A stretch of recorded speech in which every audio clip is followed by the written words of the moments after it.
Bismillahirrahmanirrahim. Assalamualaikum warahmatullahi wabarakatuh.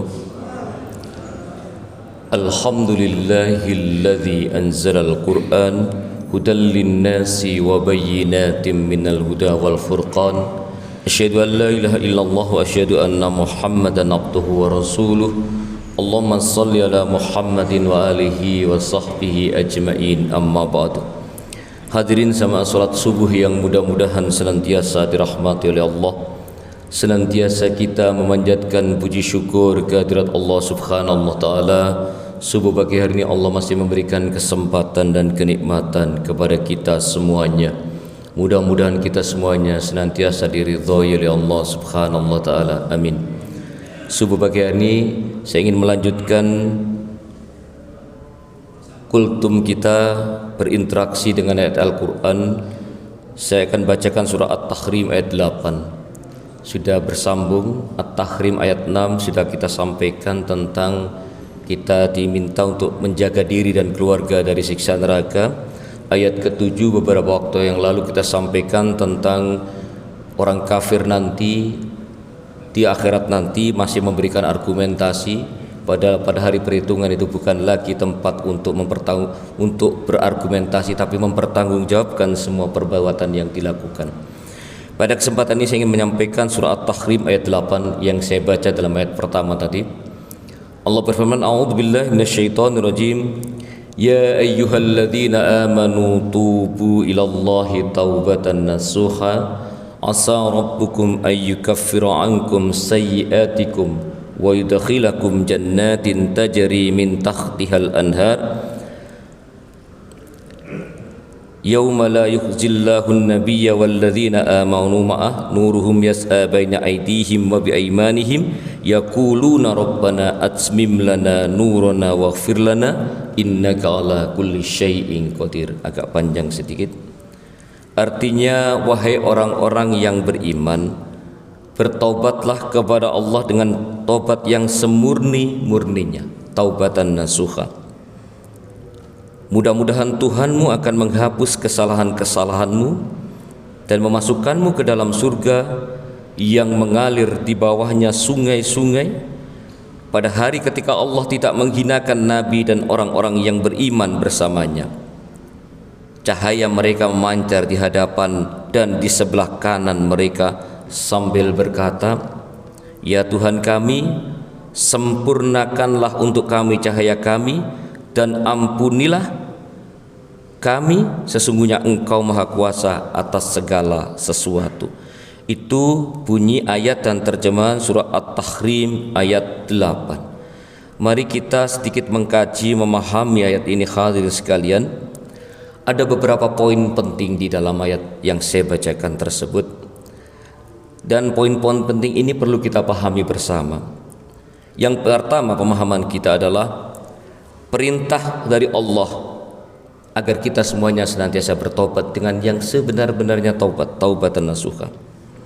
Allah secara langsung memerintahkan orang-orang yang beriman untuk bertaubat. Ini menunjukkan pentingnya taubat dalam Islam dan bahwa setiap mukmin pasti pernah melakukan khilafan, kesalahan yang mengharuskan dirinya untuk bertaubat kepada Allah Subhanahu wa taala. Pemahaman dari taubatan nasuha atau taubat yang semurni-murninya. Taubat nasuha adalah taubat yang sungguh-sungguh tulus dan memenuhi beberapa syarat. Di antara syarat-syarat taubatan nasuha itu, yang pertama, penyesalan yang mendalam atas dosa yang telah diperbuat. Yang kedua, meninggalkan perbuatan dosa tersebut saat itu juga, tidak ditunda-tunda lagi. Bukan saya bertobat tapi nanti kalau sudah tua, bukan begitu. Jadi meninggalkan perbuatan dosa tersebut saat itu juga, itu namanya salah satu poin syarat taubatan nasuha. Yang ketiga, bertekad yang kuat untuk tidak mengulangi dosa itu di masa yang akan datang. Dan yang berikutnya, pengakuan bahwa yang dia lakukan itu salah dan dosa, dan betul-betul mohon ampun kepada Allah Subhanahu wa taala. Dan setelah itu kemudian orang yang bertaubat itu hendaklah melakukan perbuatan baik sebagai bukti kesungguhan taubatnya itu. Nah, jika dosa itu berkaitan dengan orang lain, maka memenuhi hak tersebut untuk meminta maaf, atau kalau berhubungan dengan hak adami, hutang piutang dan sebagainya diselesaikan.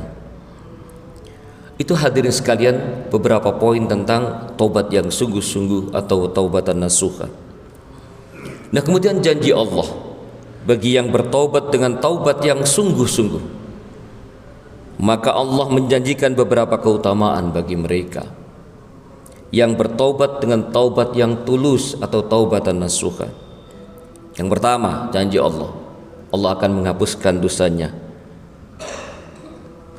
Yang kedua, dimasukkan ke dalam surga yang di bawahnya mengalir sungai-sungai sesuai ayat yang saya baca tadi. Yang ketiga, tidak akan dipermalukan pada hari kiamat nanti. Ini poin daripada pemahaman ayat tadi. Dan yang berikutnya, cahaya mereka akan bersinar di hadapan dan di sebelah kanan mereka. Orang-orang yang bertobat itu ada yang diterima taubatnya dengan taubatan nasuha, ada tandanya, yaitu sebelah cahaya di sebelah kanan mereka. Dan orang yang bertobat dengan taubat sungguh-sungguh itu diberikan janji oleh Allah, doa mereka dikabulkan, yaitu akan Allah menyempurnakan cahayanya sebagai amanah ayat tadi. Hadirin, itu beberapa janji Allah tentang orang yang bertaubat dengan taubatan nasuha. Kesimpulan dari penyampaian kultum bagi hari ini, surat Tahrim ayat 8 adalah panggilan kasih sayang dari Allah kepada orang-orang beriman untuk membersihkan diri dari dosa melalui taubat. Yang sebenarnya taubat dari taubat yang sebenarnya atau yang disebut dengan taubatan nasuha. Taubatan nasuha harus memenuhi syarat-syarat poin-poin yang saya sampaikan tadi. Dan seorang muslim berhak atas ampunan Allah kalau dia betul-betul bertobat dengan kriteria yang disampaikan taubatan nasuha tadi. Ayat ini mendorong setiap muslim untuk tidak berputus asa betapa banyak pun dosanya. Karena Allah Maha Pengampun lagi Maha Penyayang sepanjang dia bertobat pada saat masih hidup di dunia ini. Dan sepanjang taubatnya sungguh-sungguh minta ampun kepada Allah Subhanahu wa taala. Inilah poin penting dari At-Tahrim ayat 8 yang saya bacakan pada pagi hari ini. Mudah-mudahan Allah Subhanahu wa taala senantiasa membimbing kita sehingga kita ini mampu menjadi manusia-manusia kaum muslimin, kaum orang mukmin yang mampu menyadari kesalahannya apabila telah berbuat salah. Dan kita segera memohon ampun kepada Allah atas kesalahan itu dengan permohonan ampun yang sungguh-sungguh, merasa perbuatan itu salah, menghentikan saat itu juga dan bertekad tidak mengulanginya, dan kita mohon ampun yang sebenar-benarnya kepada Allah. Mudah-mudahan Allah Subhanahu wa taala senantiasa membimbing kita semuanya untuk tetap menjadi orang-orang at-tawwabin, orang-orang yang suka bertaubat kepada Allah Subhanahu wa taala. Kurang lebihnya mohon maaf, mari kita tutup dengan doa kafaratul majlis. Subhanakallahumma wa bihamdika asyhadu an la ilaha illa anta astaghfiruka wa atubu ilaik. Billahi taufik wal hidayah. Wassalamualaikum warahmatullahi wabarakatuh.